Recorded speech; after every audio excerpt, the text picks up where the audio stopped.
back to Gear and Beer. Pick up that beer, sir. Clank with me.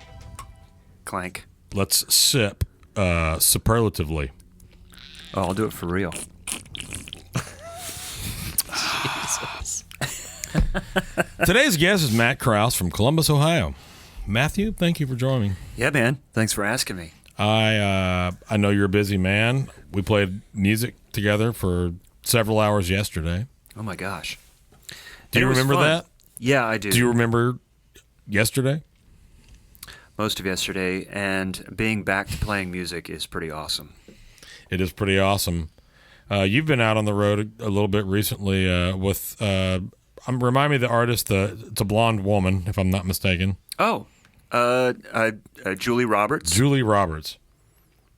That's right. Where were you guys at last? Where were you guys It was at? about a 3.5-hour drive. Okay. That's pretty much... No, it actually was in London, Kentucky. Okay. I was going to guess Kentucky or Alabama. So I started working with her probably 3.5 years ago or so. The pandemic shut everything down. Then she's just getting back into it.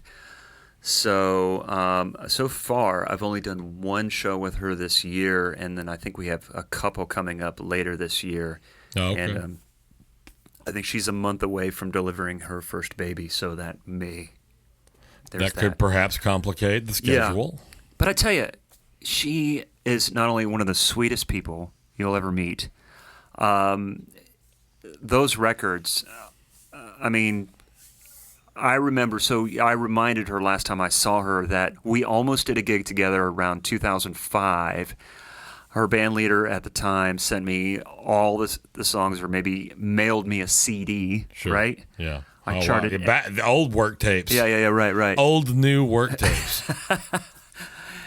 Charted everything out, and they said, we're going to be going to Canada, and I was like, my passport is expired. Like, bro, we leave in like 2 weeks.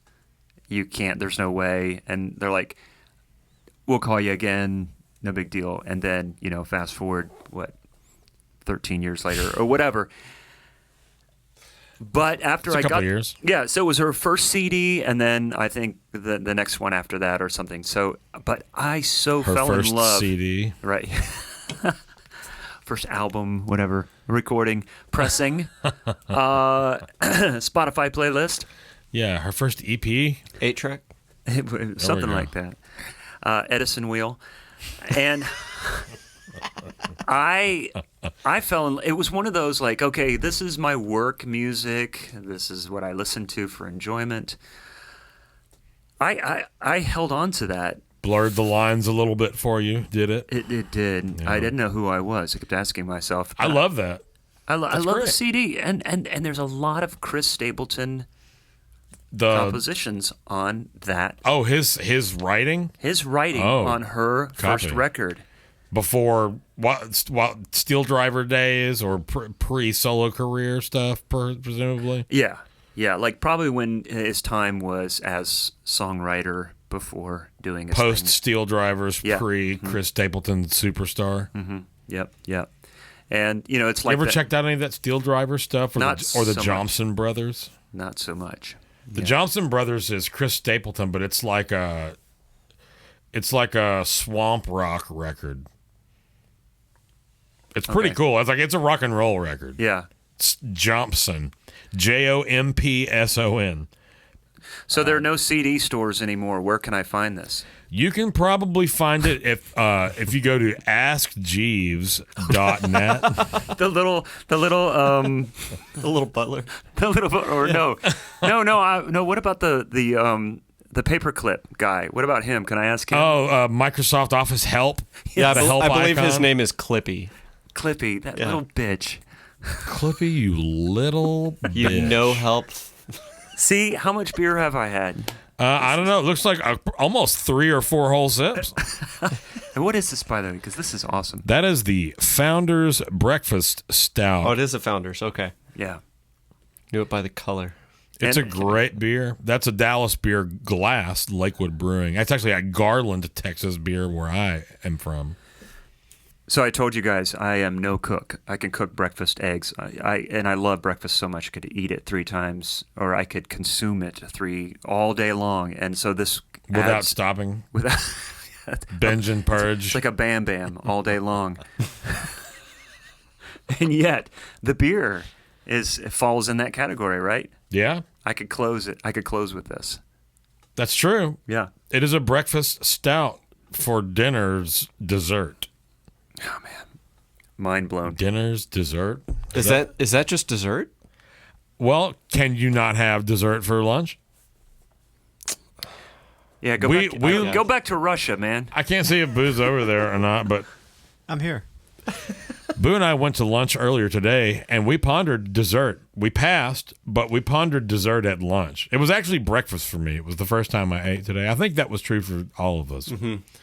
But so then, if dessert only comes after dinner, what do you call dessert after lunch? American? American. I don't know. I just feel like there's a guy. I mean, if we're splitting hairs here, let's get them split correctly. Right down the middle. I'd say. That was brought to you by Founders Breakfast Stout. Yeah, this deserves another drink.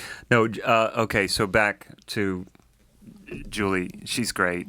Killer band, and so many of her songs. It's amazing how when you're a fan of the songs that you're playing, how much more enjoyable it is. 100%. Yeah. So Yeah. I'm in the same boat with the artist that I'm playing for. Friend of mine, I also write with, and the music is like real. It's like real songs by people who care about writing good songs, and he writes with a bunch of amazing writers as well, and then we do some songs that he wrote by himself, and some songs that he and I wrote, and some songs he and I and Billy Freeman all put together. We did a little EP for him. Dan Smalley. Yeah, Dan Smalley is that artist. Yeah, I apologize for listeners and for viewers because I didn't say it at all, but it's a very small bug that just flew through here. Well, and the other road thing that may take me out of Nashville this year is the Frontmen group. Do you know about that? Yeah, that's with Tim Rushlow and I forget who else. Larry Stewart and Richie McDonald. Okay. So in that, you just did that recently too, didn't you not? Yeah. And then Tim came and sat in on one of the Wild Horse gigs that I was not available for. Yeah.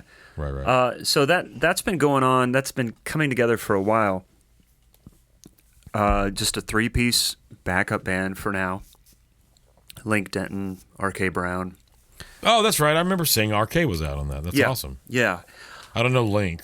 Okay. Link's been kind of the band guitar leader. player? Yeah. Okay. Super great. The name sounds familiar, but I feel like I'm maybe thinking of a Dallas guy, but I can't think of who that is either. Not too many people named Link. Yeah, but I probably just don't know what I'm talking about. Well, so Link's, this is interesting. So, Link's been on and off the road, working with Jeff Cook and doing some stuff with Restless Heart in the past. Yeah. And then he wanted to start his own production company, and it was, I think, the Legends of Country. So we did a couple of different things. We did one with just Richie and Larry together. So, we're doing Restless Heart stuff and Lone Star songs. And then we did one with just Tim, and then they put together this Frontmen of Country thing. So it's kind of morphed into that. But then we did another thing. And they all presumably like to sing harmony with each other. And they do the vocal band stuff when necessary. And yeah, and they're all playing guitar. Richie switches between guitar and keyboards. But that's all well and good, but you have lead singers doing their thing. So I don't know if this is of interest, but as you know, when you're backing up a singer, it could go anywhere. Yeah. I mean, it could be like they could be just dialed in, groove-wise, everything could just be, but more often than not, they're less connected to the same wavelength that the musicians are connected to as far as how we create this whole environment, this groove, this thing that is very much supportive. And when they're kind of the quote unquote artist, or as you know, from kind of the Nashville's point of view, the boss on stage, you do whatever you can to make it work best you can. Sure. Sometimes they make it easy, sometimes they Yeah, don't. for better or for worse, you follow the singer to, again, for better or for worse. Yeah. I was in a situation recently where it was like there was some question, and then somebody who didn't know what they were doing tried to like take the reins, and then they did the stop thing, and so everybody stopped, and then he was like, Yeah. I was like, what do you mean keep going? You just stopped everybody. Yeah. You just gave us the stop cue, the Yeah. international cue for and stop. At the very least, I mean, to his credit, I guess, it could have easily been a diamond, I guess, but it seemed like a stop, so everybody stopped. Yeah. My favorite is when you get the band leader who just starts the song Yeah. and then looks around at everybody like, y'all know this one, right? And then Yeah. like there's no count in. It's just like, I'm just going to start playing on my acoustic. Well, I told the guy recently I said, it's like, hey, man, quit stealing all my sig licks.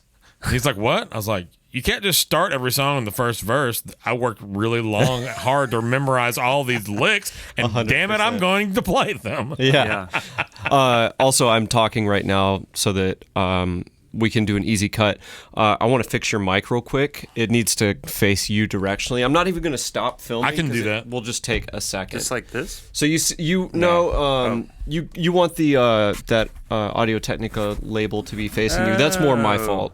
I just now realized it. Way to go, Matt. Don't you know anything about mics? It together, bro. You know what? That Not is really. much That better. actually sounds way better Hey, in my hey, ears hey. immediately. All right, that'll just be. I'm gonna put a marker in there for Yeah, you. that's cool. I can just do it. Doobie, doobie, doobie. Drop it down to a separate EQ situation. Oh, yeah, man. Cool. Wow.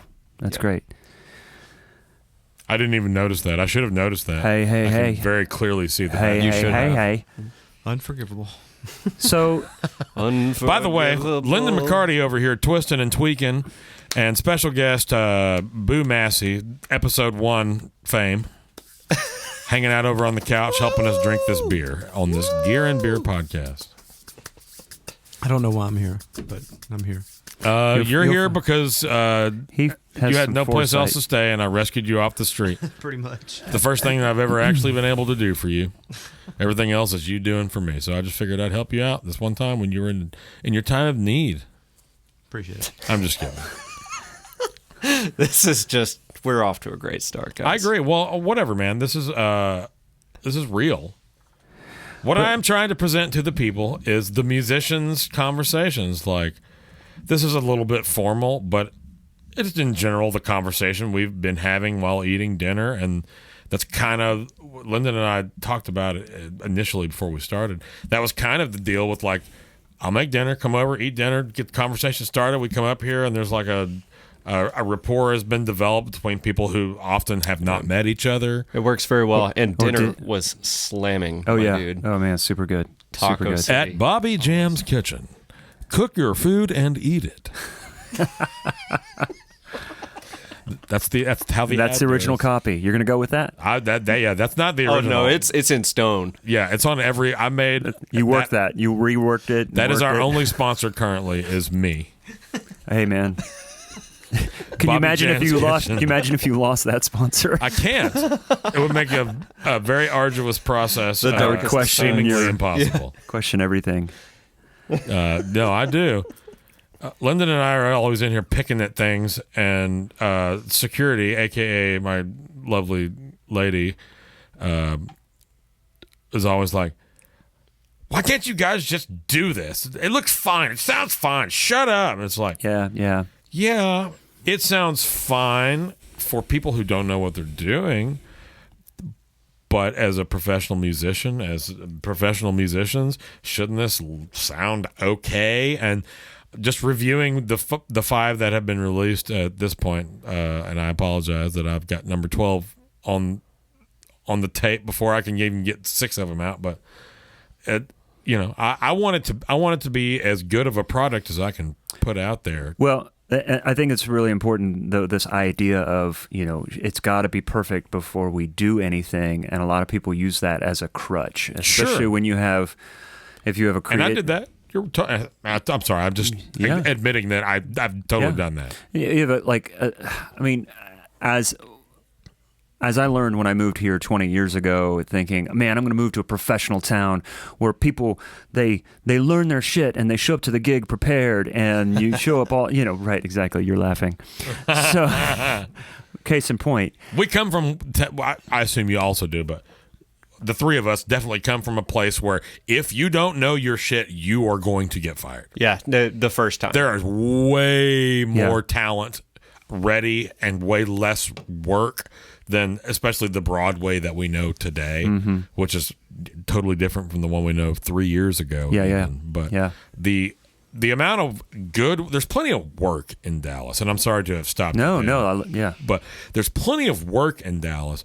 The ceiling is pretty low because there's a few like very corporate-y wedding band scenarios where you can make great scratch, but you're playing in a heavy track environment, and it's the same show. It's you're basically pressing play, and then your contract ends and play is done, and you go home.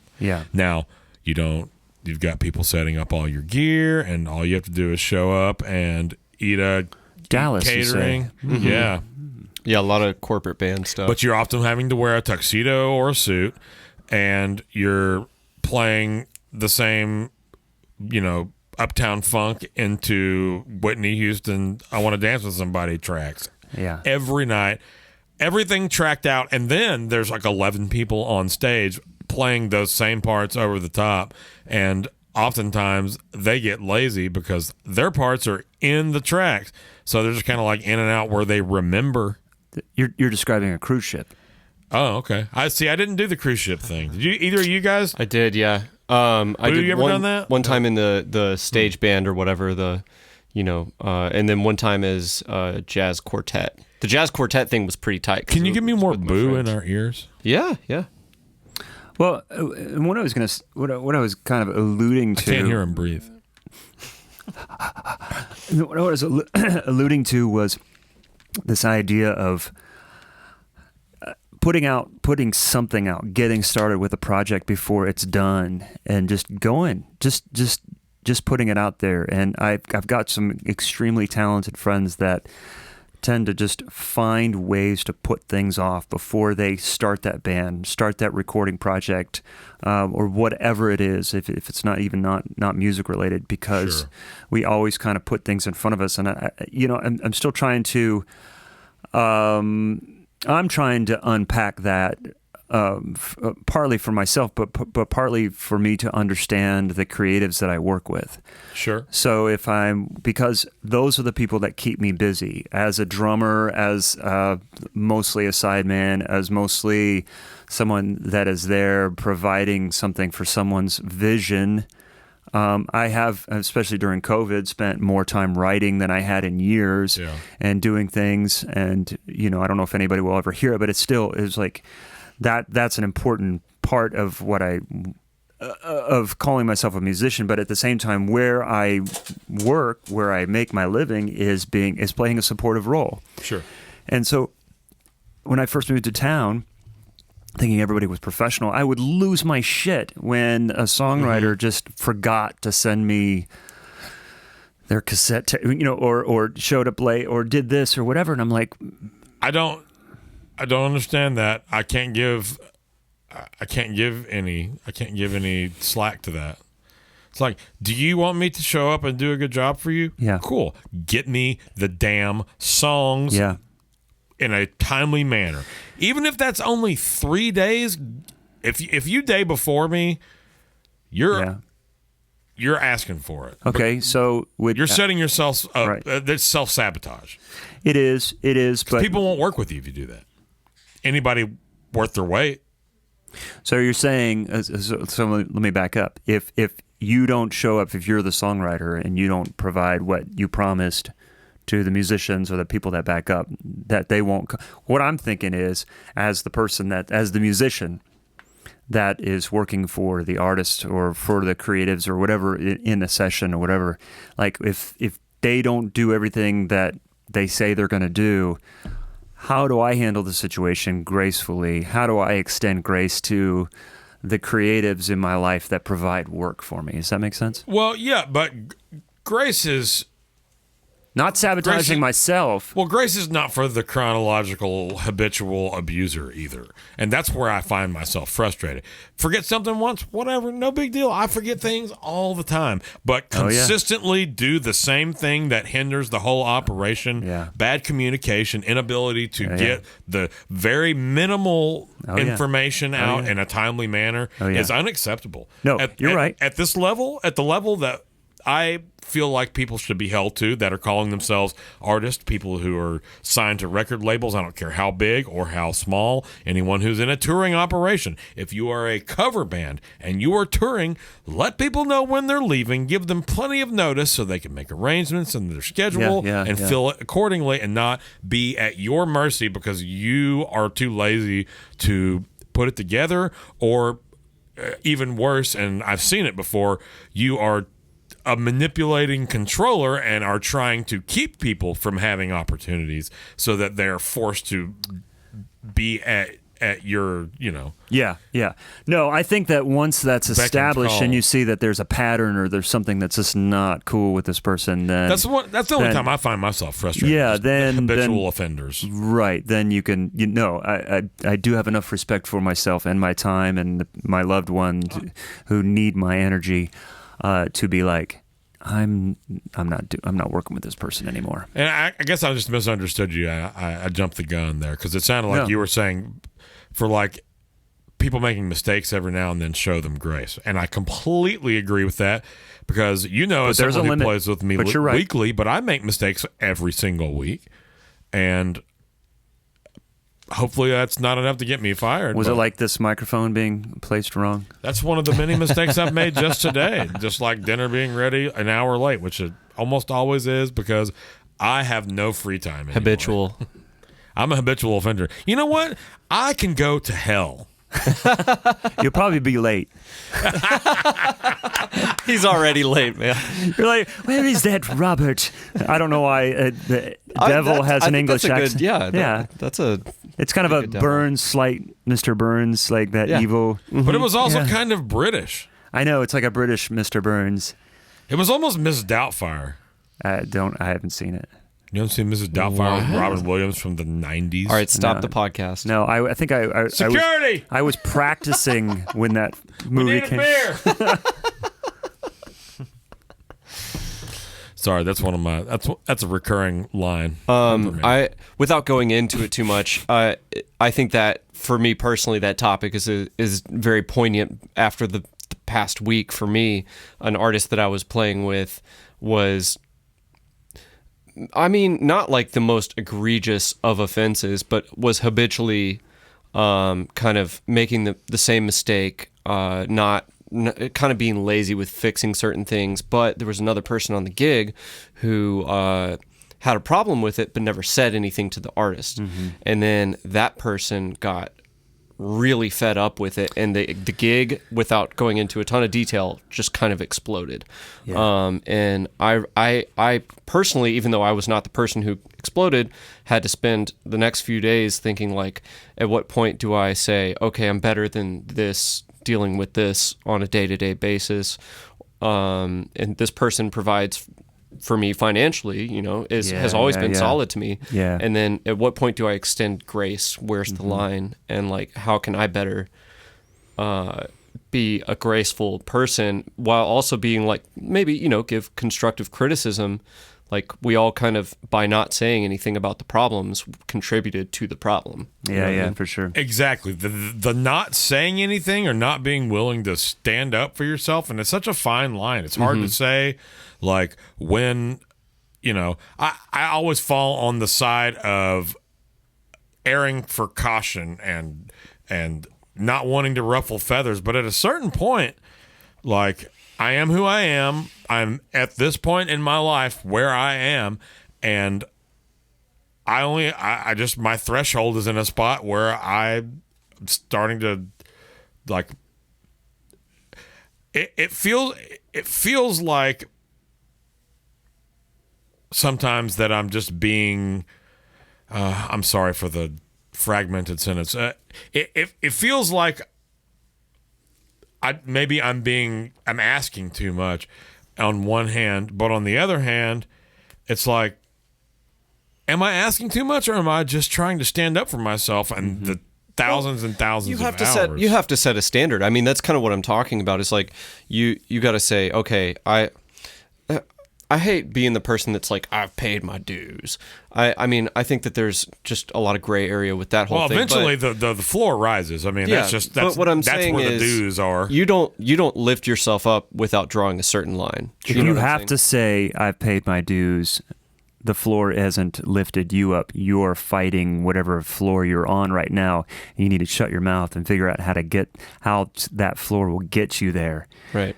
You know, it's Well, you have to make demands of yourself and the others around you. Well, it all comes down to like time prioritization. I mean, honestly, it's like, is this worth the time that I spend doing it for whatever the dollars are? Whether it's a lot, and so is the threshold for bullshit that you have to put up with, or you make a little bit of money, but it's really easy, and you only do it every. The most simple way that I've heard this put, and I think about this all the time. There's this trumpet player that went to North Texas for a second, but he lives in Chicago and has for a long time. His name's Sam Trump. Ben Bajorquez knows him. Okay.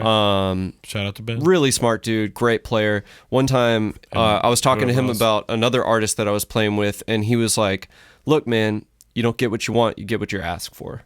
And that really stuck with me. I mean, it doesn't just apply to like asking for money. It's what you ask of yourself. You don't get what you want for yourself, you get what you demand for yourself, you know? So it's like setting your self-worth, setting your standard for the worth of the people around you, and then ensuring that there's at least a bar for what essentially, you will and won't do. For hippies, for putting it out into the universe, what you expect. Yeah, but you got to have grace too, man. I'm glad you brought that up. Well, because if you without grace, what are you worth? Like, you're just crass. Sure, you have to be able to be understanding with other people's situations. Even as because I'm old and thoughts jettison constantly from my head, and it's hard for me to keep anything together except Star Wars quotes. I can say that there's times that I can look back now on and see a history, this wonderful arc of someone that I knew 20 years ago and said, no, I want to do this. I'm like, yeah, but this gig, what about, nope, I don't want to play that music. I don't want to play there. I don't want to play with that person. I want to do this. I'm like, okay, but you know, there's opportunity to just work, and it beats putting up drywall. This is your inner dialogue. No, this is me talking right now. No, I'm just kidding. But no, this is actually outer dialogue. No. So this is like this is not inner dialogue. This is like a conversation I had with people that I've known here in Nashville. Okay, my bad. Where they were like, I want to do this, and my response is, man, but we have an opportunity to do this. Being like, I should work with whoever, whenever, and do whatever I can. Mm-hmm. And some of them said, this is my expectation of myself and my gig, and they do it. And I'm like, I don't know if that's going to work. And they made it work. They, you know what I mean? They believed in themselves, and they told themselves, this is what I want to do. It might be temporary hardship. Yeah. But you know what I'm saying? Like, well, exactly. And like, we've had guests on my podcast, which we'll get to. Oh yeah, that are like, man, I'm a dyed-in-the-wool jazz bebop drummer, and this is what I want to do. Right. And these are the people I want to play with. And I'm not going to do wedding gigs. I'm not going to do pop gigs. That is a tough line of work these days. No, so we have those guests that are like way into, this is what I want to do. This is how I want to be a musician. Right? Yeah. And so with that comes certain, like you say, caveats, certain sacrifices that have to be made about maybe how they earn a living. Doesn't it, I'm sorry. Yeah. I'm stopping you now. Please please continue. No, what are you thinking? Well, so I'm like, I'm envious of that point of view, but like, I just don't.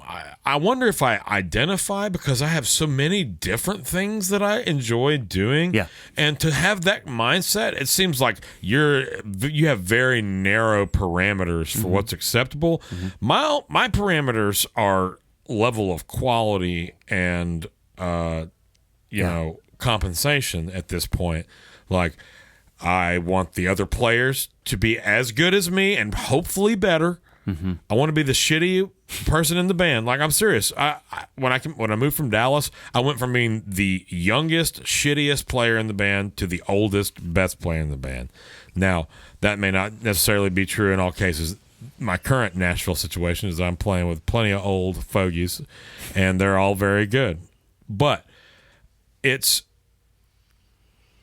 like my requirements are like dedication to whatever we're doing, whether that's playing the stage rooftop in the middle of a Thursday in the morning and to 14 people, or if it's playing in Buckeye Stadium to 60,000 people. Yeah.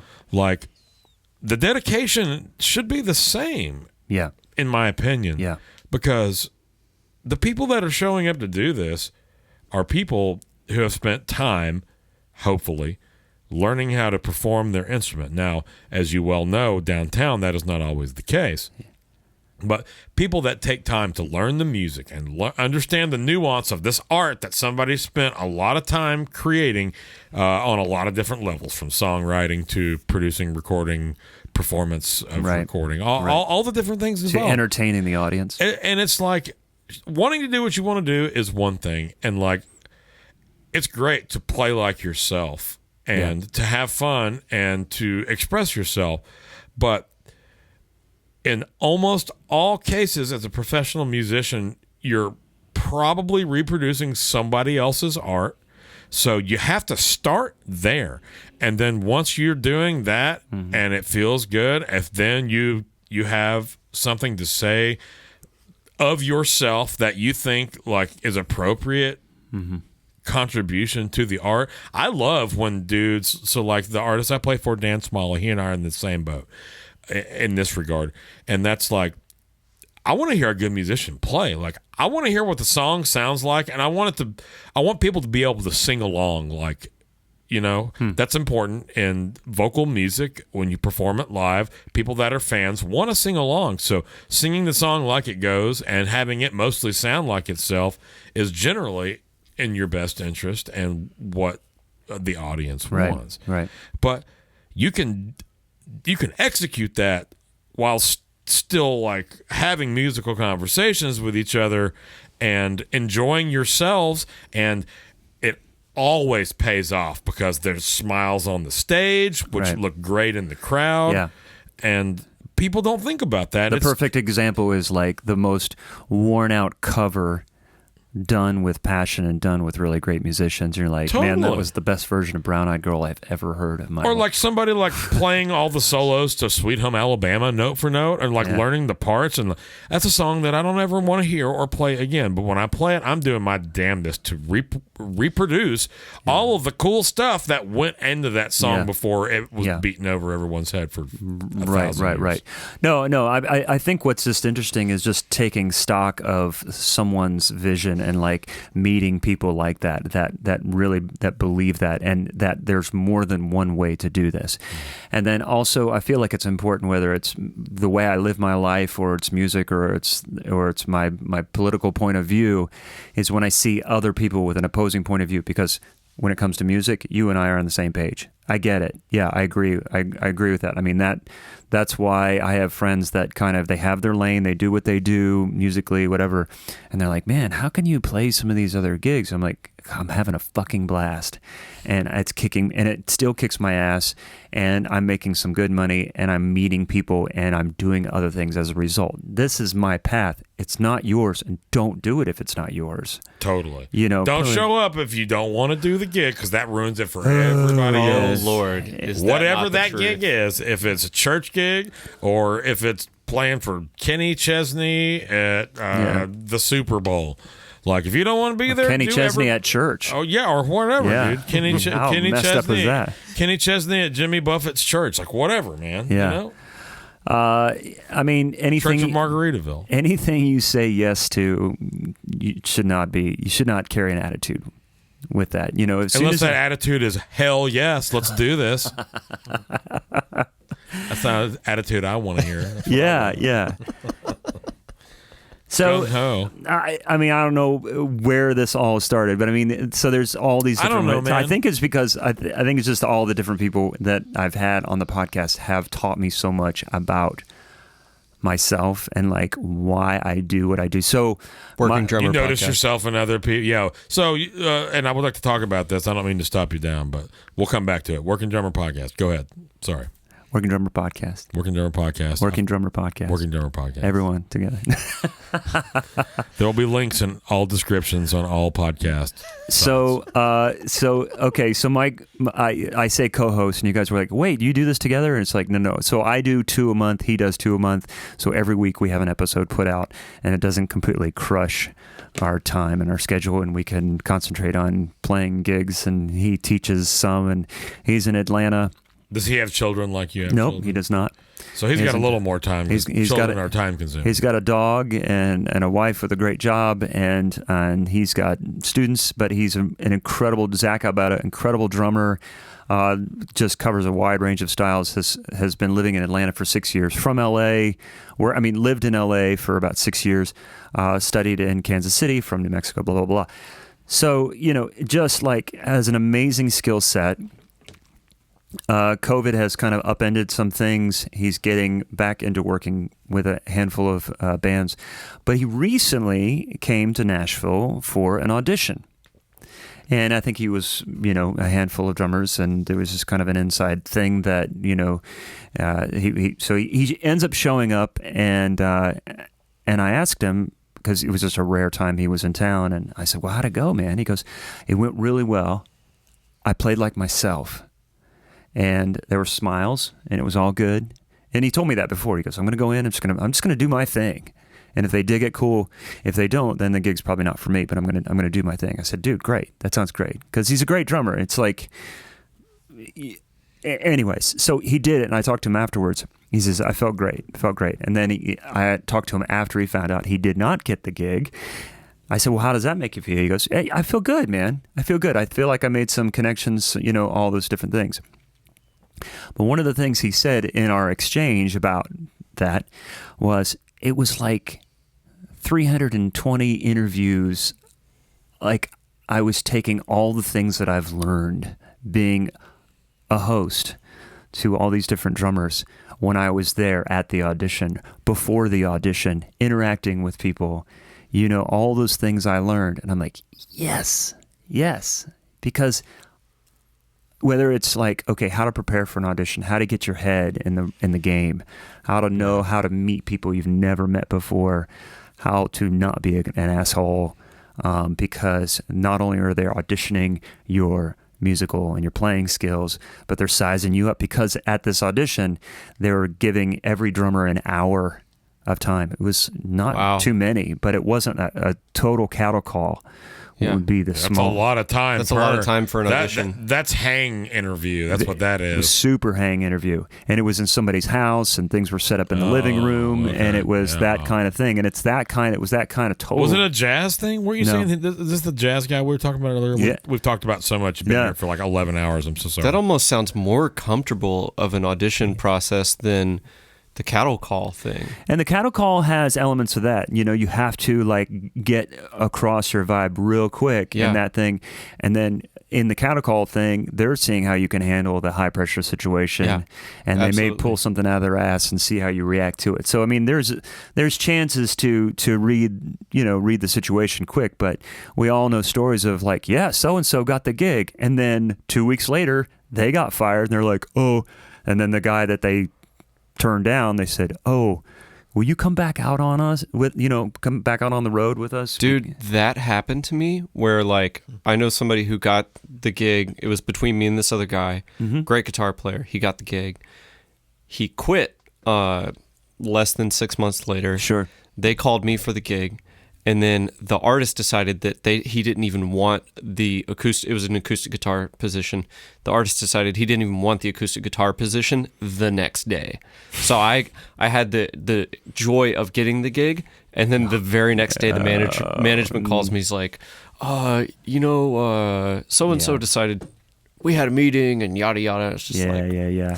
Okay. Yeah, it's really weird. But I mean, there's a lot to get across on auditions. Yeah. It could be its own separate podcast as far as that thing, and it gets talked about a lot.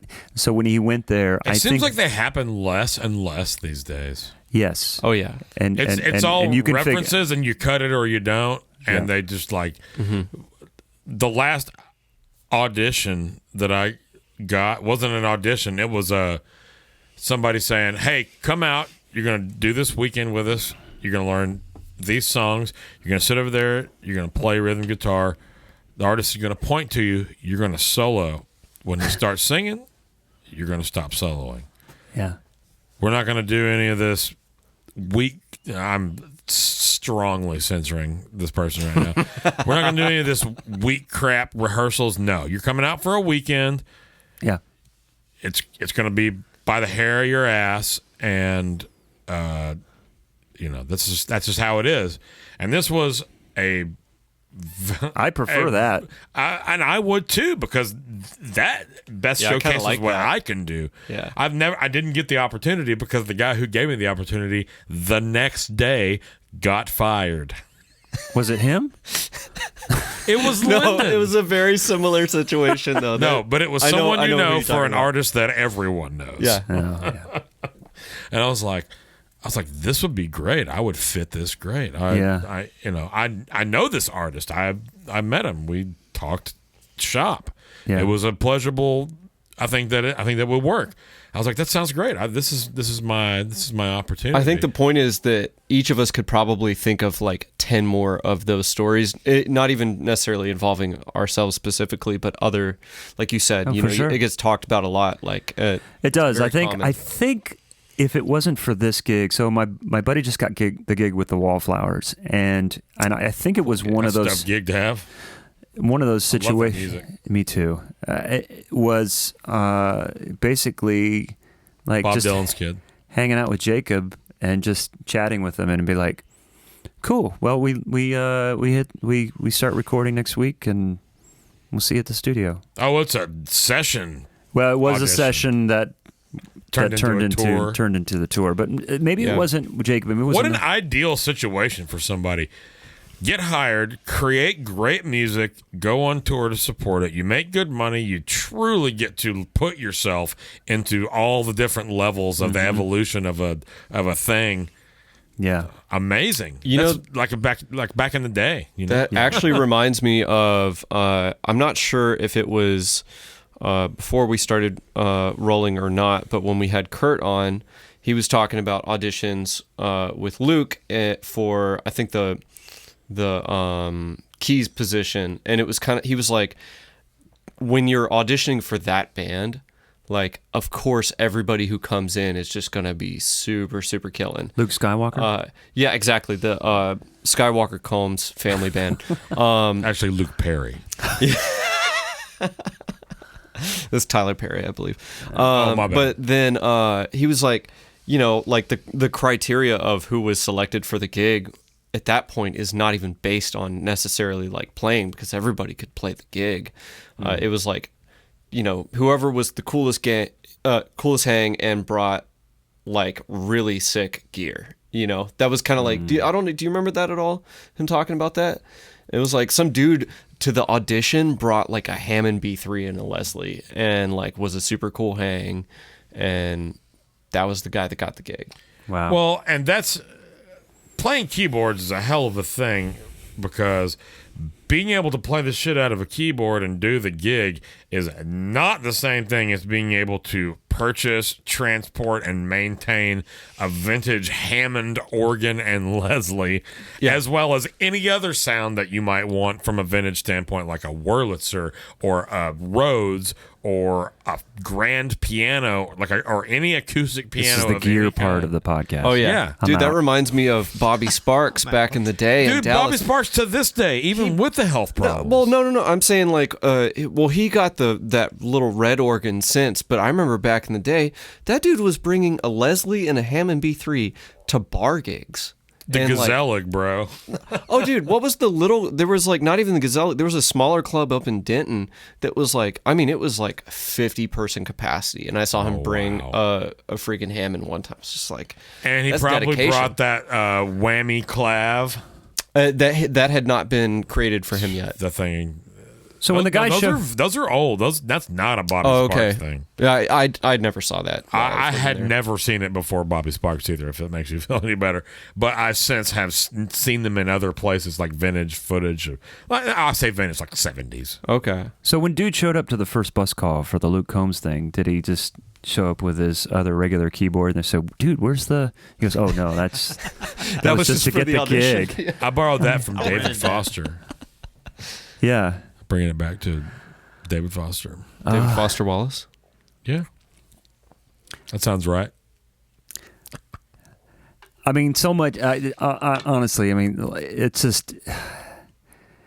It's been so weird because I feel like now that podcasts are so much more commonplace and the long form conversation about anything really is peeling back and demystifying some things that need to be demystified and other things that maybe we wish we knew less about because what we imagined was greater than actual reality. You know, truth is, well, they say truth is strange. That doesn't reinforce what I'm saying right now, but Don't worry about that. Pay no attention. that's going to happen. Pay no attention to this We'll guy edit here. that out. I'm kidding. We won't. No, Yeah, I we think won't it's edit just that. I think it's just really fascinating that there's a lot of young people that have reached out to me over the years and say, Don't say things like young people. I mean, no, seriously, like Just say 18, 19 year, no, like who are getting ready to start for the first time and like I'm leaving or I'm thinking about going to, and I think I want to do music full Say time. children. Children. Because that's what an 18-year-old is, a fucking Oh my child. God. I have a child who is 19, so yes, very much a Well, child. and I was a total child as an 18, Oh, yeah, I was gonna 19-year-old. say. Yeah. I mean, you might be able to pin an argument against me now that says I'm more child than adult, but I mean, look at all this crap. I did this. Yeah. What Yeah. now? What now, Mom and Dad? I'm just kidding. My parents are awesome. And That's I'm why so it cracks sorry. me up. You say, ladies and gentlemen, it's our dad. That's only because RK's not on the gig. Because he No, gets I would gone. say Are you talking about Eggland's Best? no. I'm talking about I did. You did that. You did that to him. He knows who that is, and I do that to him as well. Okay. Oh, Only when he- my God, yeah. Only when he says something silly. Which isn't often. We don't give him a mic for a reason. Right. Yeah. That's good. Yeah, I don't remember where I was going with all that. But It doesn't matter. yeah. This is long form, bro. Go wherever you want. Yeah. We'll eventually get back to the past. I just I'm being serious. Don't laugh at me.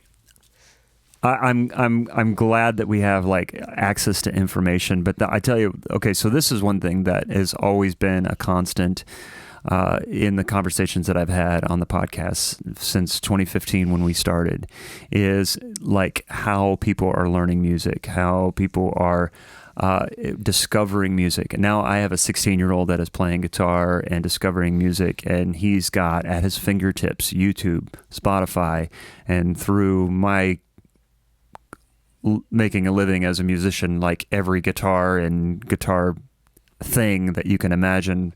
Friends are constantly donating strings and cables, and he gets my old interface when I outgrow it and my old studio speakers when I outgrow it. And he's 15 years old. That's pretty awesome. At the time he was amazing, yeah. 15 What a and good dad. has this amazing studio, and he's like, got kind of a sulken look on his face, and I'm like, are you kidding me? Yeah, I had a Tascam 4-track. So Yeah. suck it Dude, up. those things were awesome. Hey, I had a Radio Shack cassette recorder that I would put next to the radio, and oh my God, they're playing all of Brain Salad Surgery tonight at 7. And guess what? Right. I'm recording that on cassette tape. And you're recording it on a cassette out of a speaker from a radio. Yes. High quality, I'm Yeah. sure. Dude, TDK, 90s, TDK, whatever. Yeah. Totally Dead Kennedys. I had that on my shoes. Dead Kennedys, Butthole Surfers, That's very 90s. Painful Oh, yeah, man. Discharge. I don't know Painful Discharge, but I know the Butthole Surfers. I at least know their mid to late 90s iteration. This totally took a left turn. What's the name Or of that? did it? What's the name of that? We've come back around full circle at this point. yeah, you're right. It's a Do you know that? 360 at Do you this know point. that tune "Pepper" by the Butthole Surfers from the mid to late 90s? No, I didn't know any of this stuff, and this is in the 80s. I don't know anything about the Butthole Surfers other than This that was just, it one was song. cool. And then, of course, like a pentagram,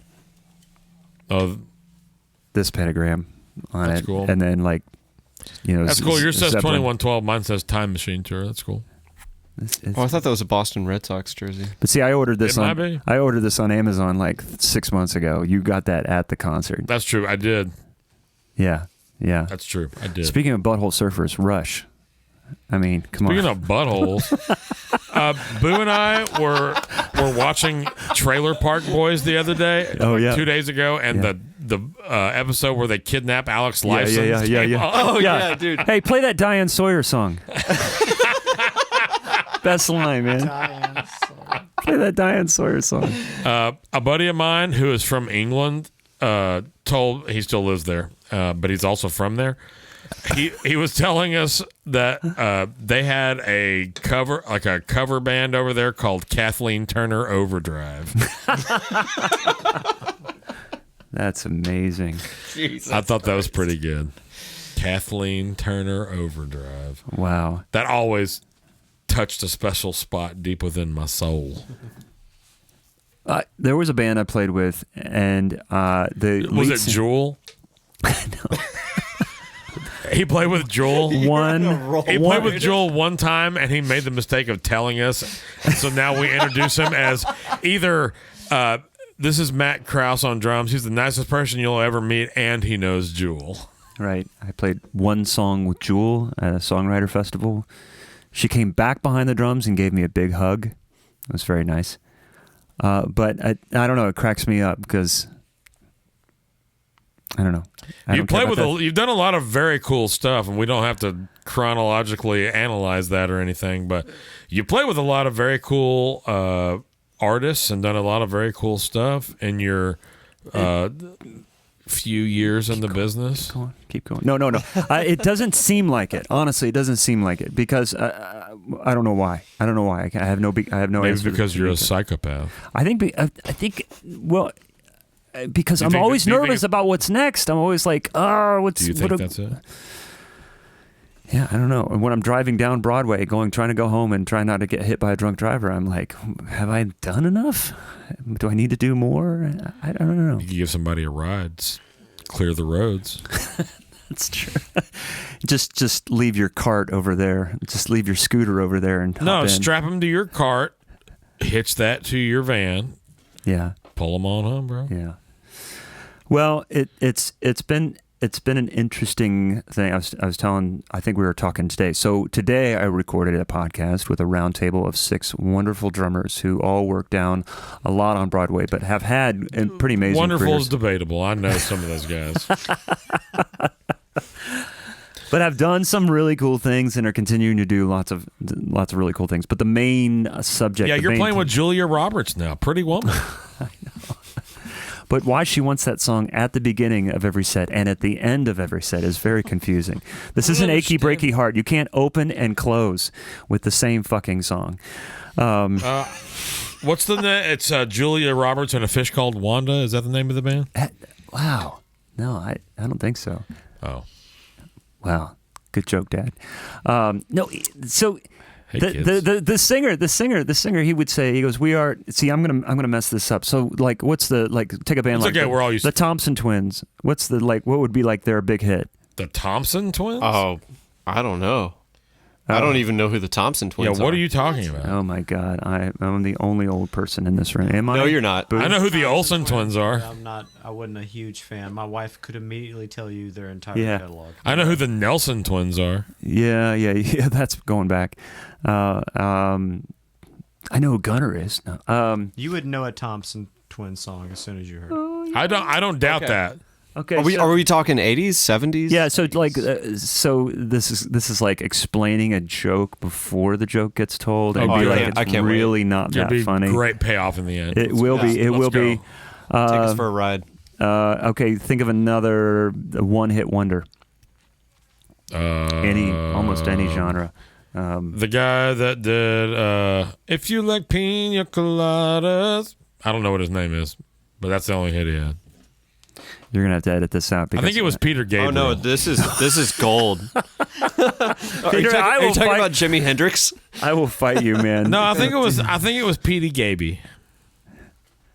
So I there have a was Peter Gabriel playlist that I apparently labeled Petey Gaby one time, and I found it yesterday, and it made me laugh. Okay, hey, can you look up like? Thompson Twins? Yeah. Olsen Twins? We can't play it, but we can look at it. No, we look up like one of their Okay. as an example. I don't know why I've chosen Thompson Twins, but they're I don't like either. one of the few. Where Well, are that's we just headed where with we're this? at right now. That's where we're at. This is There's just- no going back. This is our destination. Is it our final destination? yeah, Who's no. to say? God, I hope not. Hold Me Now. Oh, perfect. Hold me now. I'm 6 feet from the edge, and I'm thinking. Boo, please help. That was a Creed song. I'm sorry. Now, my heart. Drummer. All I know is that I'm sampling that, and it's my bed music for the commercials. Love. Can we Hold please me fill now. the rest So- of the podcast so- with right. you So- guys trying to sing Thompson Twins songs? So seriously, he would come out. He'd go and like when we be off the road, anytime we were in town on a Friday or a Saturday, the stage would be like, come play anytime we wanted to, anytime we were in town. And we'd come out and we'd open up with Wing songs or do Billy Joel and do all this stuff. And like anybody over 40 was like, yes! And all the bachelorette parties would clear out. And it was great. That sounds like a great move. It was super fun. So we'd open up the show and we'd do, play like Band on the Run or something like that. And then he'd say, ladies and gentlemen, we are Hold Me Now. We are formerly known as Hold Me Now, a Thompson Twins tribute band, but we haven't gotten a lot of work. So we are now this band. And every week he would change it. And it would be like a country artist, like a distant country artist that maybe had like one or two hits and he'd say that or So this guy's doing research for the gig. No, He's like, it's in his. It's just in his head? It was in. Oh, I love that. He only had enough room in his brain for music. Everything else, like washing. he's just Washing one of those his body myopic parts. kind of people. Hey, you know what? Sometimes And washing your body parts is hard.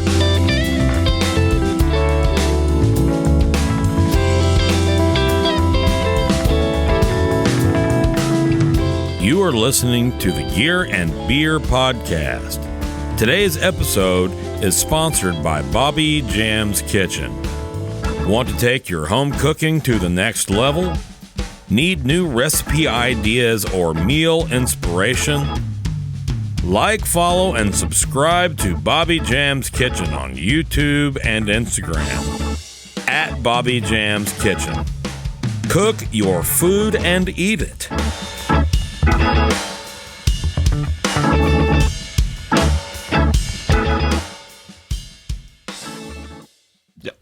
Yeah, I'm rolling over here. Cool. I was waiting on Tombstone. you to tell me. Now we're rolling. No, there is a place in Tombstone to play, but before we do, I have to say, Thompson Twins, 3 people. What the fuck? And they're definitely not related. Can there be 3 twins, or those guys? I guess are Those called are triplets. Yeah, twins. Yeah, man, Texas Sorry, education. I'm sorry, drum guy. I didn't mean to. You throw say shade drunk on- guy? Sorry, drunk guy. I mean to throw shades on triplets. I know how drummers love triplets, and your paradiddles, and, Oh, Lord. and your Cheez-Its and your Hertas and all. Oh, those. no, that's not me, man. That came afterwards. Cheez-Its and all that shit, man. I don't know anything about that. Can't you tell? You play with me. You know I don't know anything about Man, that. that's fair. That's fair. And last night you were like, so-and-so was, man, drum it. You got to play some fills. You know, this meat and potato. These meat and potatoes. And you're like, fuck yeah, I like guys. I'm like, what? Then I have to apologize. I don't play like that. I don't play. I like guys who play a lot of different ways. Oh, like this. I like, over, under, over. Match grip. Traditional. French grip. What, in this French grip? In this French grip? I think that's, yeah. That's, no, I'm sorry. This is French grip. That's right. No, that's Shake It For Me. That's Country Girl. Oh, I'm sorry. That's code for Shake It For Me. That's the shake weight. That's the, what's his name? Shake weight. Yeah, song. We'd like to thank all our sponsors. Oh my gosh, yeah. We'd like to thank Especially Bobby Jam's Kitchen. Yeah. The one that has They're stuck definitely with, dropping us at stuck this with point. you thick and thin. Yeah, I just got a letter from Bobby, and it's not looking good. But I do want to talk to you about your podcast specifically because we haven't really touched. I mean, we've alluded to it and we have mentioned it by name: Working Drummer Podcast, Working Drummer Podcast, Working Drummer Podcast. But you've been doing it since 2015, right? Yeah. January of 2015 was the first episode with David Black. Oh yeah, Dave. Yeah, super talented. Mr. Black. Also, good planning. Starting something in January, easy to account for how long you've been doing it without doing too much math. Going back full circle to what we were talking about before about like, oh, we should do this, we should do that, and make sure it's right. And so, what having somebody to work with, having a creative to bounce ideas off of, people of different talents that can bring something to the table. My buddy Mike was that guy. I wanted to come up with something that we could work together with. I was the guy that you first started. Yeah. With? Okay. And we grew up together. We played in bands together. He moved to Nashville. He wasn't really available to do some of the work musically that I was doing together. So I'm like, let's do a podcast. And it came from like feeling disconnected from the drumming community that I used to know when I worked some retail in town, but I was on the road constantly. So that's kind of the long and the short of it. And I said, okay, and we're sitting in Starbucks. What are we going to call it? What kind of graphic are we going to do? Who do we get? And I'm like, oh, I know. And I start texting like David Black, Nick Buda, Keo Stroud, all the Nashville drum homies. Nashville drum homies that I have known forever. And he's like, wait, we don't even have a name yet. I said, fuck it. Doesn't matter. No, we're going to get... If you don't have any guesses, you don't need a name. Yeah, we need to get started. And so I think that his kind of order, my disorder... Exactly backwards of how I did it, by the way. That... Well, what I'm saying is I know. I'm sorry. Is like I didn't have a big plan, but what I had is had an idea and what I wanted to do, and without concerning myself with the details, not making it not my responsibility. It was still my responsibility. You had a vision, but you were willing to like get there. Because everything and show the progress. What I'm trying to get across is you can't wait for everything to like just be perfect just to get going. Because even if I had all the stars were aligned and I had, fucking Steve Gadd as my first guess, it would fall on maybe 10 ears. Totally. What I understand what you're saying, and devil's advocate. Yeah. Like. 2015. You have to start the art at a certain point. You have to. Yeah. But I don't personally seeing anything wrong with setting a level of expectation for where it needs to start. Well, I think also, though, Rob, you and I mean, we started filming lessons before we did this. Well, exactly. So we had, and that was almost a full year of me and Rob meeting once, maybe twice a week, filming stuff, learning how to use the cameras, learning how to record audio. Learning a bunch of different computer languages. No doubt. All still like this huge room for improvement. Keep in mind, this is just one example. Yeah. Of that. And what we were doing was we wanted to produce an audio podcast. I had, first of all, surrounded myself, say one person, but still with somebody with the technical prowess to get me there, to get me on iTunes, to make sure that I was using the mic, the microphone the right way, and all this stuff that I was so green when it came to recording. and he was there to help me get going and get started. Yeah. And for, a good solid couple years was my tech guru, but always learning as I went along, so that when it was time for him to hand the reins over and say, okay, you're good to go, young Padawan, here's the skill set. Cue Star Wars references. Yeah, I know. Yeah. Then you can go from here. So I don't know. I'm just I know I've had so many It's people. a fine line. I have so many people that I love that have talent and have something that the world needs to know about, that have just held it down inside. So I'm But like, can I devil's advocate you again there? Yeah. So like, what if they are really good, and what if they're forever held back? What if they're forever held Slow back down. because speed up. maybe that's as much as they have to offer. Your Yeah. Garland showing, man. I wore a longer shirt. Yeah. Maybe it's not in because, right. I wonder, and not that it has to do with talent. Maybe it just has to do with general universe vibes that they put out and reaping what you sow to a certain extent. That's a very real you know? thing. That's a very real thing, and I want to respect that for sure. But at the However same, you want to look at it or call it religion or whatever. and I think I'm projecting about something personal. So, like, if whoever's hearing this is thinking, I really want to do this. I really want to get it out there. I really want for people to hear what I have or see what I have. Just get going.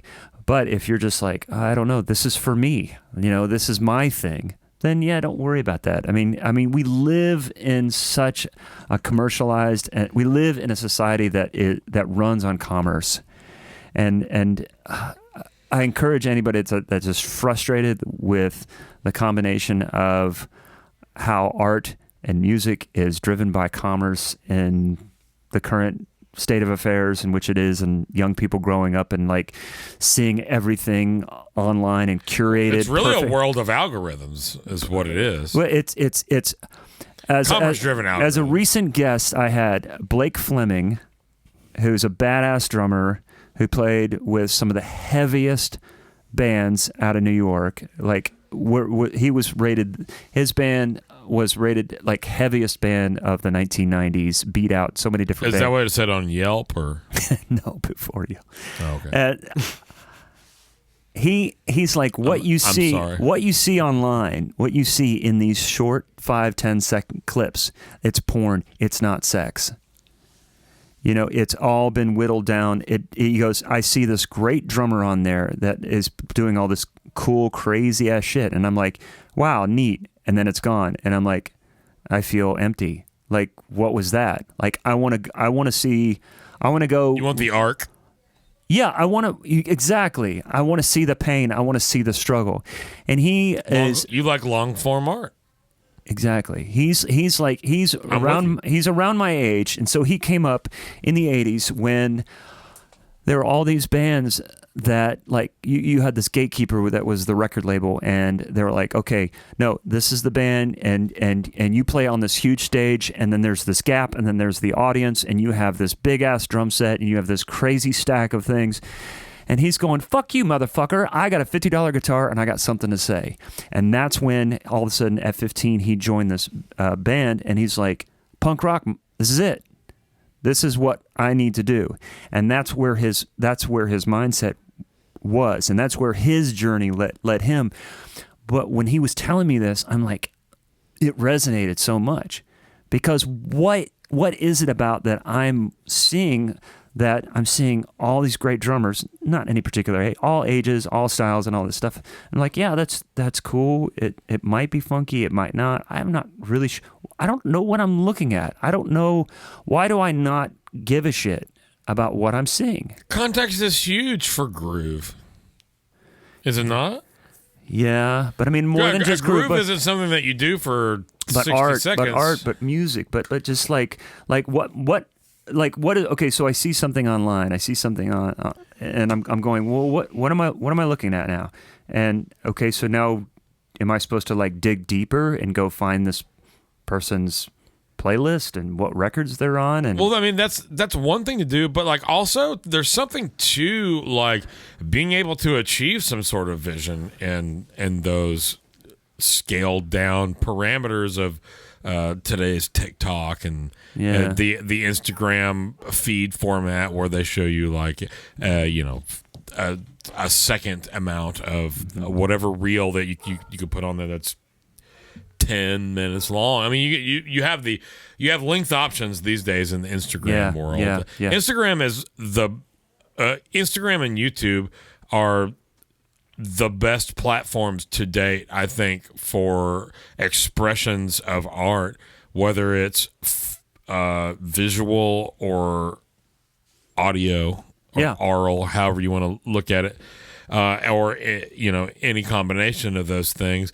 because they've expanded it to where you can do the reels, which is like full thing. You can go live, and you can take that live, and you can save it and make a little icon on the top of your Instagram for anybody to go back and see if, like, let's say you went live on your iPhone at a jazz trio gig, and it just happened to like sound decent with a whatever, and you wanted to put it up there for whatever reason. I'm just saying the opportunities and the options for presenting your art are as good as they have ever been. Yeah. As good as they've ever been to the damnation of certain aspects of the industry, but to the benefit of so many other artists. Yeah. I mean, really, the only person that's really getting hurt are people who are established and supported by the larger current model, the old model, that which is a lot of my friends, and I don't want bad for them, No, so in some ways, what you're saying is what Blake was rebelling against in the '80s is now supported, because he was rebelling against these larger record labels, these quote unquote gatekeepers that were saying, no, this band you will hear on the radio, that band you will not. So you're talking the radio about, still works like that though currently, but you're talking about Clear Channel. So Clear Channel was a monopoly of radio stations that was kind of the height of payola, right? Right. And which is illegal, by the way. What happened with streaming That's true about that. is that it broke the monopoly, right? But there's always Hold on. because of the system of where we Is that live. Schoenberg's theory of harmony? No. Oh. It's Daniel Passman. I read this in music business class. Now there's payolas in here. Go on. Oh yeah, I mean, I'm just saying, I don't know like, which book that streaming broke that model, but there's always somebody that's going to kind of try and capitalize on it, right? So like now you have tastemakers like Spotify editor, or like for playlists. Yeah. John Marks, great example of that. I don't know who that is. He's Who's that? basically the guy who makes Karl Marx's brother. Yeah, I think it's Marks. He makes the Worth it setting the mic up. He does like Spotify playlists. He kind of decides in Nashville for like the country stuff who gets on which playlist. Yeah. For a lot of the bigger ones. So people like that. Unfortunately, but the camera wasn't recording. Oh yeah, I was wondering about that. But you know what I'm saying? Like I think that it has changed.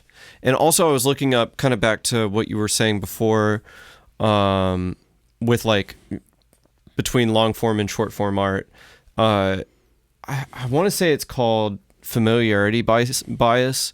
It's like the psychological tendency to have a preference towards something that you have more exposure to, which links in with the payola thing. Like you hear a song on the radio 10 That just times sounds a like day. the human condition. But Sounds like McDonald's I'm saying to me, it's, man. It's like the tendency is the Gross. same, but it's a different means. Right. Hey, foodies.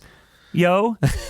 Pop music. McDonald's. Hey, You tell me the difference. I don't know, book boy. You tell us. What book is this again? It's Daniel Passman's All You Need to Know About the Music Business. yeah, it's like a 35-year-old book or so. But we're afraid to ask. That's why I read it in college, because it was 35 years ago. Yeah, Matt's only like 76 or so. I don't. Yeah. You're basically David Letterman. You're 76 and he's got a 17-year-old son. I don't lie about my age on the way down. I lie on the way up. How old are you? I'm 65. Damn, you look good. Because if you like lied and say, "Oh, I'm 30," like, oh fuck, man, lay off the jack. Right, well, we were talking about that one particular person earlier, where I was like, "Oh my God, he's only that old," and you're like, "Yeah." I was like, I would have guessed a solid 10 to 15 years older, based on general disposition and There's a lot to be said for that. skin condition. Under these lights, what the fuck? Well, no, I didn't put that person under these lights. That person just is running not- through. Yeah, it's, You are this old. can You we are make a this- call? Security. We'll fix it in post. Oh, good. I no. More work for me. No, I think what's really interesting is like what we were saying is like there's just this complete disconnect in art that drove Blake in the 80s to go down a different path and like more art, more indie music and stuff like that than and for those of us that kind of grew up in the 80s and then just the sea change in the 90s, that I almost see like this parallels between what happened in music in the 90s with like what happened in the 60s, and just and a couple like just seminal bands that changed the landscape of, we're talking about, rock and, pop and stuff like that. But now where we're at, Not ragtime. not the state of ragtime or what was going on in Butte or anything like that. Who played bass clarinet in your last band? I can't I'm sorry. remember. I can't remember. It was that long ago. But It's so hard to find a good bass clarinet player these days. not in Nashville, though. Hey, you know who the best one is? You do. I do. You really? do? Yeah. Really? Rob music. Marcus Miller. Oh, wow. He plays bass clarinet on No every way. record. Every I'm serious. Every record he records, It's he does a bass clarinet part on. Yeah. Exile on Main Street. Probably because it's mixed a use really it low. or It's mixed very low. it's a use it or lose it kind of an instrument. I think. But I don't know, man. It's Can you play bass clarinet? oh man, I don't even. Dude, I actually really I don't love know. that I've never instrument. tried It's it. my favorite instruments, man. Any woodwind instrument that is played by someone with like true dedication to the craft. The problem with woodwind instruments is not learning how to speak the language. It's about speaking the language and achieving a decent tone from a fairly unforgiving instrument. Dude, that Eric Dolphy shit, have you ever listened to him? I don't know. But how does TikTok? I mean, how do you get your Eric shit, Dolph how do you Lundgren? get your shit Eric out Dolphy there? Lundgren? Is that who you're talking about? How do these guys get work? I don't think they do. I mean, Marcus Miller had to learn a whole other instrument. Yeah. He plays bass now. Maybe you've heard of him. I'll put a link to Marcus Miller Okay. in the description. I'm gonna interview him. For So we've anybody had, who's- we've had. Okay, going back to the podcast. I don't know how much time we have on. We the have as thing. much time as you want because we have infinity things. Well, okay. So Can you count that high? I can't. no, I count to 4 and that's it. Everybody knows that. I heard you could count to 7. Yeah, the Nashville 7. Yeah, 1, 2, 3, 4, 5, 6, 7. 1. Yeah. Yeah. I played Thank that, you, good played that joke on New York drummer. I just wanted to blew his align mind. with you in a dad wavelength for just a moment. I can't do the wink. All right, say whatever you're saying. Sorry. We've had non-drummers on the podcast before. We've had engineers. It we've wasn't had me. Where's my producers, invite? We've had guitar players, a couple bass players, physical therapists. That's actually pretty awesome. Yeah, Yeah, that's cool. I've had to have him. That's on like there. legit life-changing, potentially conversation for people who have problems and haven't given it any consideration, or people just from that school of being where it's like, whatever happens to you, you deal with it and then you die. Yeah. Like country ass folk is like, yeah, I'm lost feeling in my left leg about 6 years ago. I tied a stick to it and I just been hobbling around. You know, Yeah.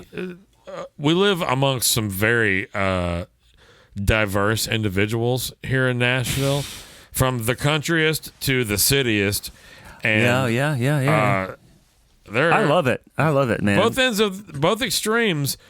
I'm entertained are willing by to it overlook constantly. a great many things out of unwillingness to. When I moved down here in confront their 2000 issues. from Columbus, people are like, dude, like, By the way, south of Mason-Dixon. Oh, shit. I forever hate Columbus. You told me about this one. Yeah. Yeah. You just ate the wrong thing. No. just couldn't find a toilet? No, I was actually being was someone serious because being a DFW boy, it took the Dallas Fort Worth guitar hero from us geographically.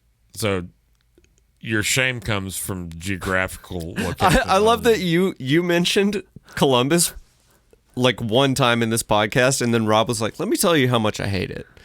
No, I announced him as being from Columbus. I know where he's from. He's the literal best export Columbus has ever produced. Oh, I don't know, man. What about Eddie George? Yeah, exactly. Case in point. What's Eddie George doing today? Oh, that's right. Nothing. You know what you're doing? 2 podcasts and probably a gig. I don't even know. I haven't checked my phone in the last 5 minutes. Well, Could we talk about this? Post-COVID, like things, the floodgates. Holy shit, touring. Boo, what are you doing over there? Just hanging out, man. He's getting that, man. Stroking. Stroke me. Oh, so you know that song. That's older than Thompson Twins. Okay, well, I couldn't tell you. You could tell me that the Thompson Twins sang that, and I would have to agree because I got no idea who sang it. Okay. Who was it, Billie Eilish? I think you're referring to the Thompson triplets. Yes, the unrelated. The Thompson... Their drum project. The 3 Thompson friends, I believe, is their original It was 2 name. sets of twins and one died. I'll go ahead and set that straight for you guys. Good. Well, Yeah. from what I understand, the wrong kid died. The original band name of that, actually, this is trivia, it was the Crystal Methodists, but they had to change it. Oh, that was trivia, not the rest of this? Why am I the biggest asshole ever? I just can't help myself. I feel like it's funny, and then I say it, I'm like, no, that's not funny. You're just a dick. Maybe your girl knows. Oh, she knows. Well, no, she doesn't know. Otherwise, she wouldn't be here. As if I were on Facebook, I would say she ain't no. But who's on Facebook? Well, I'm still on Facebook. If I didn't have the podcast, I probably wouldn't be on Facebook. People my age and older are on Facebook. Yeah. I mean, seriously. My neighbors over here, they're like total age of like 150 probably. And they're I might know very them. Facebook. We probably went to high school together. They probably know the Thompson Twins. See, they would know the Thompson Twins. Boo, what are you helicoptering over there? Just my little personal fan. It looks like a Crown Royal bag. I don't know what it is. There's 2 of them over here, though. I haven't quite figured out what they are. Oh, like a neoprene. Oh, they are curtain binds. Ah, perfect. Man, you have everything in this studio. Everything, bro. You need to mic up a couple of different angles on a curtain bind. I got you, bro. Yeah, this is gear and beer, man.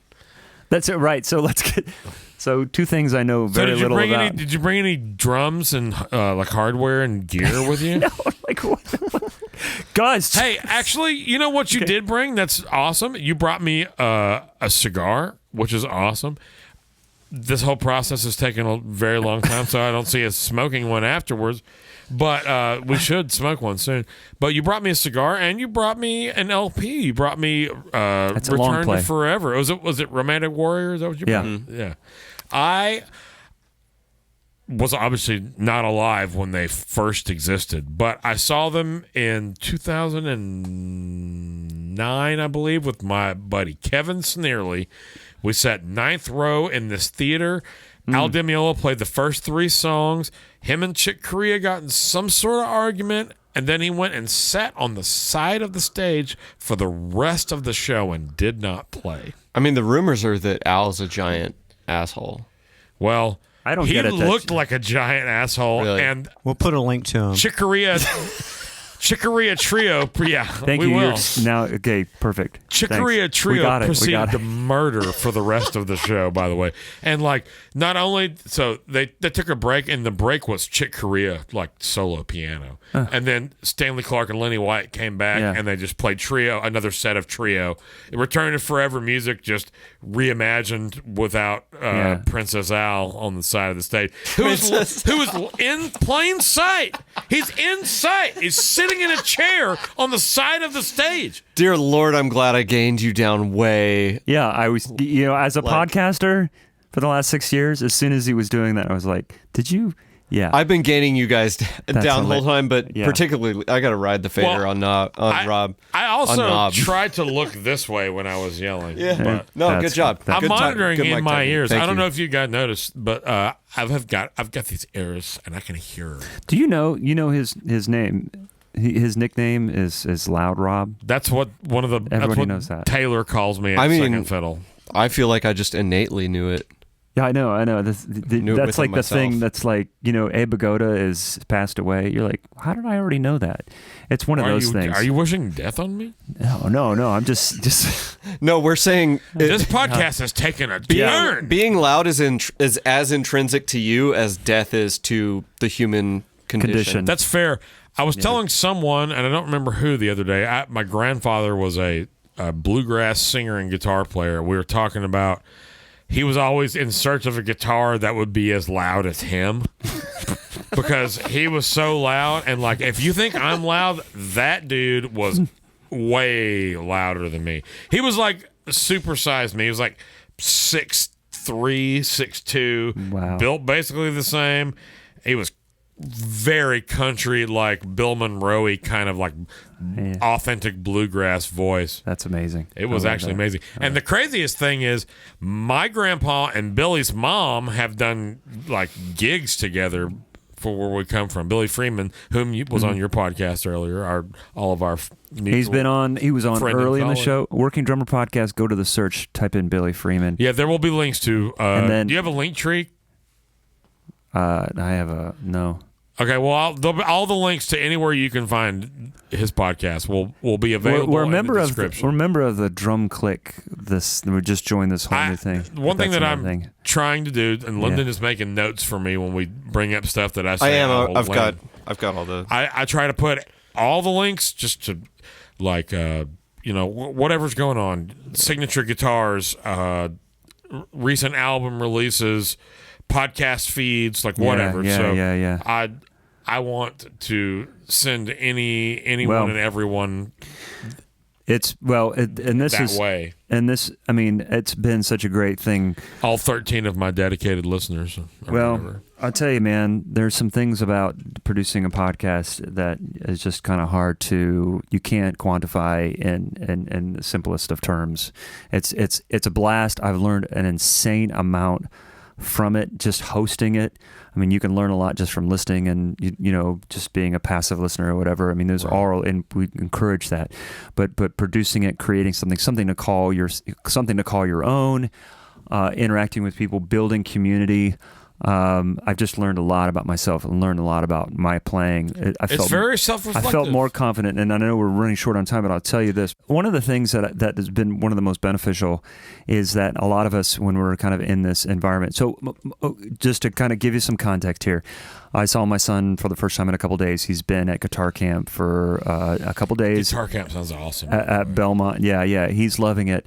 And so we sat for a few minutes. How old is this son? 16. 16, okay. Carry on. We sat for, think about that. 14 to 17-year-olds all coming to guitar camp from all over the country here at Belmont.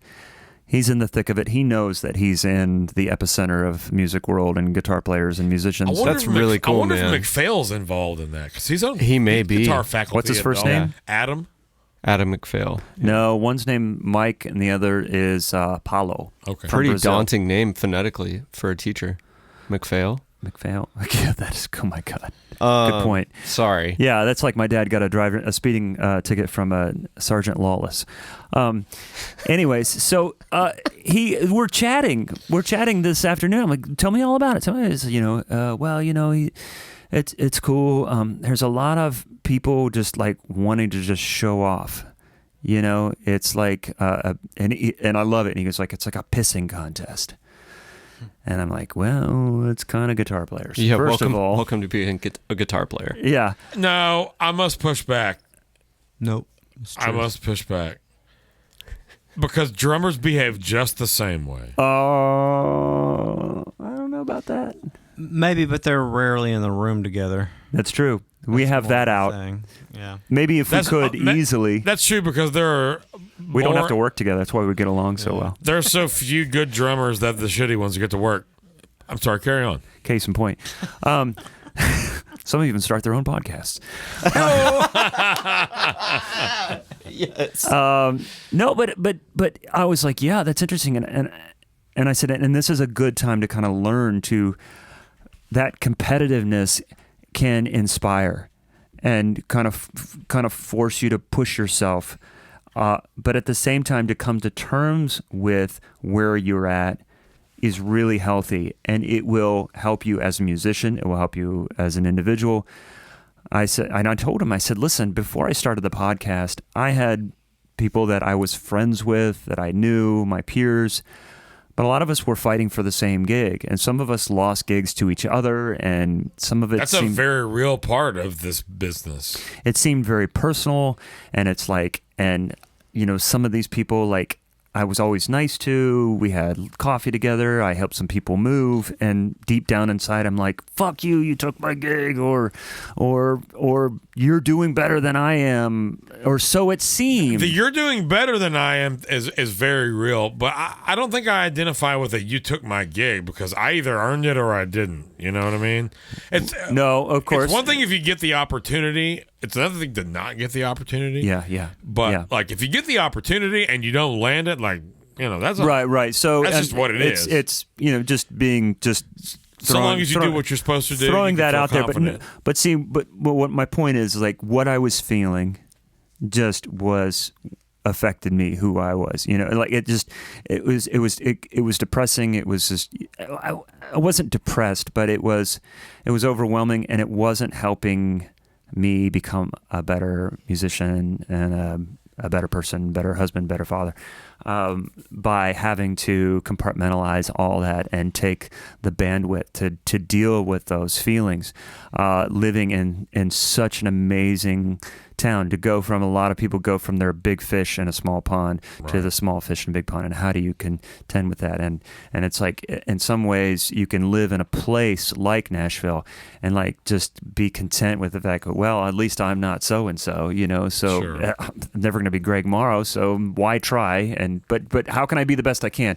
So when I had some of these people that I felt very competitive with, and just like at odds with myself, my own feelings about those kinds of relationships, it felt so good to say, you know what? Come over to my house. Come here. Let's talk. Let's talk about these things. Let's talk about your career, what you did, your struggles. And the one thing I learned is that they have the same issues, insecurities, successes, failures, arc of career that I had. And I'm like, wow, it's like they're in some ways they're a lot like me, and in other ways, in certain areas of life, it wasn't like, I'm doing better than you in this part of my life. It wasn't that. I wasn't keeping score. Sure. But at the end of the conversation, at the end of our time together, I felt closer to these people. And some of them I had known for years, and some of them I had never met before, but they were in the community. And I felt like, all right, I know my place. I know where I can learn. I know where I can grow. And I still feel like a kid, you know? And it's like, because when you're a kid, everything seems possible. And you're learning so fast. And everything you do, every time you sit down to practice, you've grown exponentially. And that kind of starts to plateau. And then everything else starts to interrupt that, whether it's other life responsibilities and your own brain fucking with you. And that I was able to jettison, and just being able to open my thoughts and ideas and world to other people. Even if it's Todd Sucherman from Styx, he could tell me about things that he struggled with and where he went and how hard he worked. And I'm like, Now I'm a bigger fan. Now I know that if I work harder, I can become better. And well, that's kind of the beauty of the medium. It's essentially whatever. If you're listening to any kind of a podcast, regardless of what it's about, if it's a conversation between people, all you're doing is really shining light into the shadows of whatever the subject is, because of the time spent delving into it, whether it's just that person's character or the nature of a particular business or a thought process and going about changing your life in some way, if it's like a self-help podcast or like whatever it is. Like, that's the beauty of the medium to me. It's because you can take something away, and whether that's just from someone like you or I who like came up with a thing and we're trying to do it, or you're someone that's listening or consuming or watching whatever it is. It's the general goal, I think, of the podcast is to enlighten to a certain extent. Enlighten in the sense that I feel like it humanizes so much more of the process that we failed to see when we were younger, or we failed to see when we know less about what's behind the scenes, because people that were always like, oh man, that person's unreachable, or they're doing this and they're doing that, and their life is so much better than mine, have dealt with everything from depression, suicide attempt, addiction, being fired from gigs, and you're just like, what? You? How? Like that? No, there's no way. Or divorce, or, I mean, seriously, my guests have covered all those things to the point Greatness where comes with a cost from one way or the other. Right. To the point where I've gotten messages and emails from listeners and say, I had a guy from Australia email me and said, I attempted suicide 9 years ago. My current wife and my child know nothing about it, but your interview with so-and-so, when you guys talked about that, what meant so much to me, because I feel more at peace about this and blah, blah, blah. And I'm like, fuck. Well, then my work is done, and just... You helped someone. Exactly. You shined a light into the shadow. And the other thing where I feel like the podcast was amazing as early on. So the Nashville Drummer Jam, that I don't know where it's at right now, but they find a drummer like Neil to do a tribute to, and one of their shows was to Alex Van Halen. And at the time... I was at that one, I think. Yeah. And the podcast was trucking along after about maybe a year or so. And I was working closely with some of those guys and interviewing a lot of the people. We're doing some short videos leading up to that tribute. And I said, so my wife works for a nonprofit that helps people living on the streets. Because they always donate to a nonprofit of the artist's choosing. That's cool. And it's called Open Table Nashville. And if just in passing, if you mention to Alex, and he goes, oh yeah, we for sure will. I mentioned to my wife. She's like, oh, that's cool. Yeah, Alex Van Halen is, yeah, whatever. She knows. Don't count your chickens. And so fast forward, he ends up choosing Open Table Nashville as the nonprofit to donate to for any of the proceeds, any of the extra money that the show makes. And then also, he donates $10,000. That's dope. And his management goes, oh, we'll do it too. They donated another $10,000. So Hell yeah, AVH. That's dope. Yeah. And so... And DJ to that extent, I guess, as well. So she goes into work. So, guys, my husband mentioned through the podcast and is interviewing the guys and they're doing it, and he's got $20,000 from Van Halen, and they're like, oh my gosh, that's so, I mean, we're talking about a nonprofit, like, that's huge. That helps a lot of people. yeah, and continues to do so. And she's like, you were like a fucking hero at our meeting today. It was great. And then for like months after that, did you mention that I got them $20,000? I mean, it wasn't me. But like as a thing, it's like this. Not sure. And luckily that happened early on, because it was like, I don't know what we're doing with this, or it just becomes something beyond even what if you expect. In my experience, like. And I still think I'm figuring out what this is. Yeah. But like, It isn't what I thought it would be, It never is. and it's not what it's going to be. I don't think either. It never is. I And just keep saying. and it's not what it could be, and it never is, and it never is, and it never is. Well, good night. Ladies and gentlemen, Matt Crouse, Columbus, Ohio's pride export, Right. working Minus a few drummer podcast fame. You can find links in the description. He's probably on social media, and I will find those links, and that will be on the description. You can find him most Mondays alongside me at the stage in Nashville from 6 o'clock to 10 o'clock. Rocking some Barracuda. We play the. You know what? We play the shit out of. Last night was probably the best. I was choking on some food that I was eating. Oh, that's good. No, you know what's really seriously, good. last night. It's very professional to eat on the gig. I eat on the gig constantly. It's actually the most professional. Constantly. I cannot go. I cannot go 40 minutes without I'm about to say energizing myself. I'm surprised you don't look a little more like me as much as I see you eating things at all time. I'm surprised that you haven't eaten a taco in this podcast. We've been doing it for almost 2 hours. I snack a little bit, but See, you snack. I am a snack. That's the difference. You're the whole meal, Scrumptious. Robert. Hello. I'm a snack with 2 C's. Boo Massey. Yeah, Boo Massey, I'm here. guy on the couch duty. I think Boo. Let's just review his performance. I thought he was great. Oh, I said upwards of 8 words, by the way. It was that's going to be the name of the next band, Couch Duty. Couch duty. That is that's what most of my music has sounded like to this point. Duty. I'm trying to think of Daniel Radcliffe's new podcast. Daniel Radcliffe Yeah. Has a new oh yeah. What's the name? Now it's just yeah. kind of with trailing. Snoop. No. He was just on Conan Harry show. Potsmoker? Yes, and they talked about it. Yeah. It's I a great. absolutely It's a cannot great remember. name. And it's Is it Harry Potsmoker? No, it's something stunts. Oh man, but it's also got Stunt hair. no. It has the Yeah. Stunt. Oh, cunning stunts. cunning stunts. That's it, and it's with his stunt double from Harry Potter 1 through 4. Harry Potsmoker. And the guy was paralyzed in an accident on set. Yeah. But he remained Daniel Radcliffe's like one of his closest friends. Cunning And they stunts. Yeah, cunning stunts. It's only with stunt people.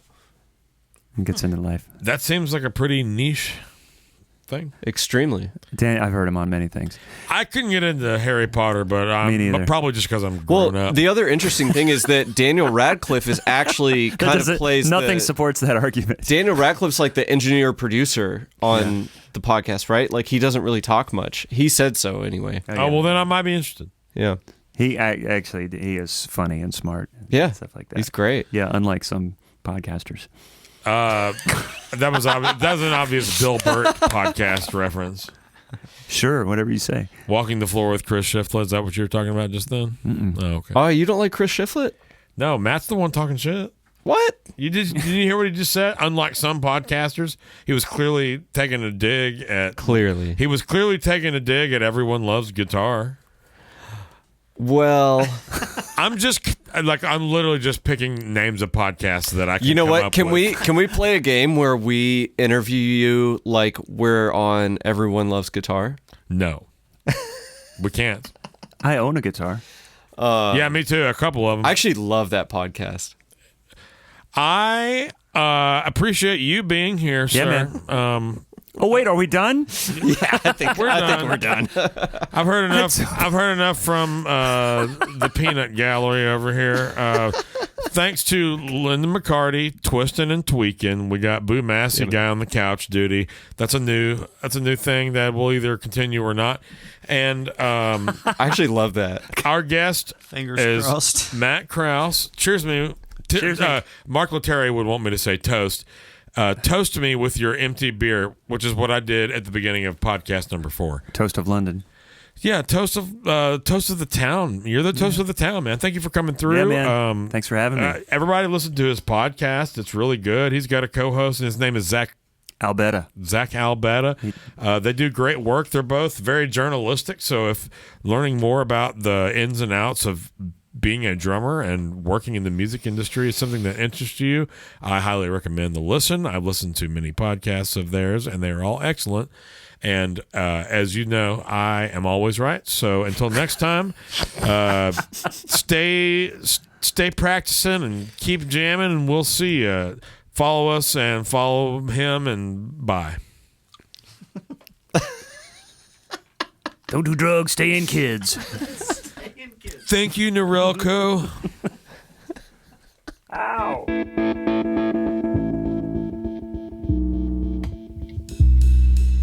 Thank you for listening to the Gear and Beer Podcast. Make sure and subscribe and turn on notifications for our channels, and if you haven't already, follow our Instagram and YouTube channels.